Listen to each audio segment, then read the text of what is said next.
Alguém já parou para pensar em como um celular entende a nossa voz? Ou como o streaming de vídeo simplesmente aparece na tela? Pois é, por trás de toda essa tecnologia existe uma linguagem universal, a linguagem dos sinais digitais. Hoje a gente vai decodificar os fundamentos do processamento digital de sinais, o PDS, e não como uma matéria chata de faculdade, mas como a base de praticamente tudo no nosso mundo moderno. A nossa jornada vai ser como aprender um idioma novo, sabe? Primeiro, vamos entender a diferença entre o mundo como a gente o vê e o mundo digital. Depois, a gente aprende o alfabeto, as palavras básicas e, no final, a gramática, que é o que permite construir coisas realmente complexas com esses sinais.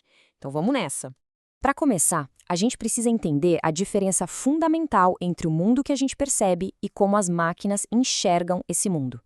É a diferença entre uma rampa suave e uma escada com degraus bem definidos.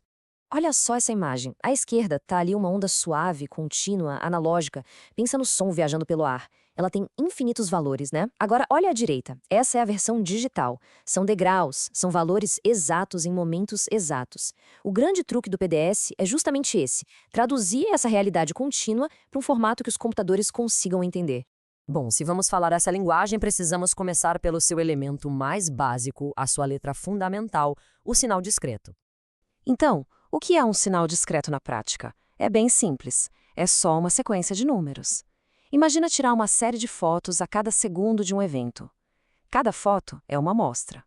O N é o número da foto. Foto 1, foto 2, foto 3. E o valor do sinal naquele N é o que está rolando naquela foto específica. Simples assim. E o jeito de visualizar isso é bem particular. Não é uma linha contínua, de jeito nenhum. É um gráfico de hastes, ou stem plot. Cada barrinha vertical dessa mostra o valor exato, a amplitude do sinal num instante de tempo inteiro N.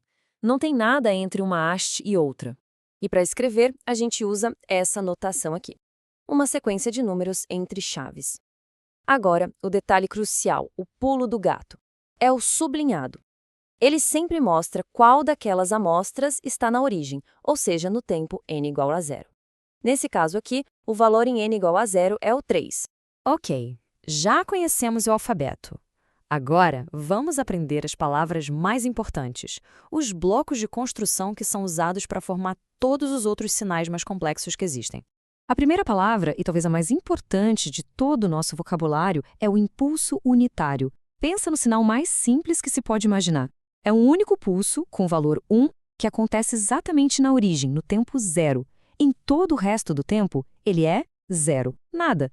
E por que essa coisinha tão simples é tão importante? Porque o impulso unitário é como se fosse o átomo dos sinais digitais. Dá para acreditar? Qualquer sinal discreto, não importa o quão maluco ou complexo ele seja, pode ser construído a partir de uma soma de vários impulsos unitários, cada um no seu lugar e com a sua altura. A nossa próxima palavra é o degrau unitário. Imagina um sinal que está completamente desligado, valendo 0 por toda a eternidade. Aí, de repente, no exato instante n igual a 0, ele liga e fica travado no valor 1, para sempre. É basicamente o interruptor liga-desliga perfeito. É como apertar uma tecla num teclado e segurar para sempre. Ele é a ferramenta que a gente usa para modelar qualquer coisa que começa em um momento e continua a partir dali. É a base para definir o que começa e o que não começa nos sistemas digitais. A gente tem também a exponencial discreta. Dependendo do valor da base A, esse sinal pode ou diminuir suavemente até sumir, como um eco desaparecendo, ou crescer sem parar, cada vez mais rápido. E claro, não podia faltar a senoide discreta. Essa aqui é basicamente a receita matemática para uma onda perfeita, ou para um tom musical puro, só que dentro do computador. É a base de tudo que é áudio, rádio e um monte de outras aplicações. Bom, já temos nosso vocabulário. Agora vamos para a gramática. Como é que a gente pega essas palavras, esses sinais elementares, e começa a manipular, a criar frases e ideias mais complexas? A operação mais básica de todas é o deslocamento no tempo. É aqui que nascem os ecos e os delays de áudio, por exemplo. Se o K é positivo, tipo x de n menos 2, a gente está atrasando o sinal, empurrando ele para o futuro. Se o K for negativo, tipo x de n mais 1, a gente está adiantando o sinal, trazendo ele do futuro para o presente. E essa imagem deixa tudo claríssimo. Na esquerda está o sinal original. Na direita, o resultado de x de n menos 2. Repara só como cada amostra, cada barrinha, andou 2 posições para a direita. O que acontecia no tempo 0, agora está acontecendo lá no tempo 2. A próxima operação é a reflexão, ou espelhamento. É só pensar em tocar um áudio de trás para frente. É exatamente isso que a reflexão faz matematicamente. É como botar um espelho bem no meio, em n igual a 0.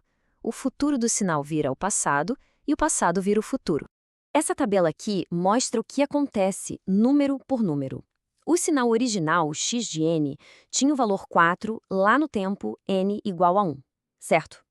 No sinal refletido, o y de n, esse mesmo valor 4 agora aparece no tempo n igual a menos 1. E o valor da origem, o 3, esse não sai do lugar.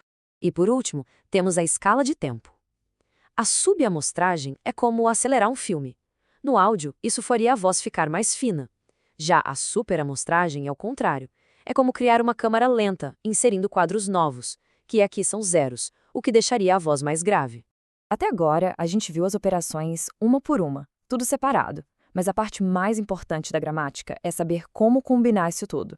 Porque, igualzinho no português, a ordem em que a gente aplica essas regras pode mudar completamente o sentido do que o sinal está dizendo. Então, o ponto crucial é este aqui.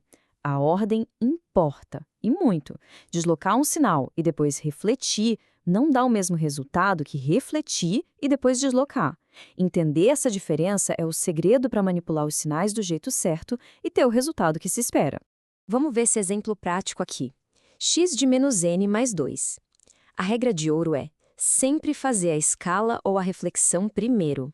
Então, primeiro a gente reflete o x de n para ter o x de menos n. Ok. Agora, para chegar no mais 2, o segredo é pensar no que fazer com esse sinal que já está refletido.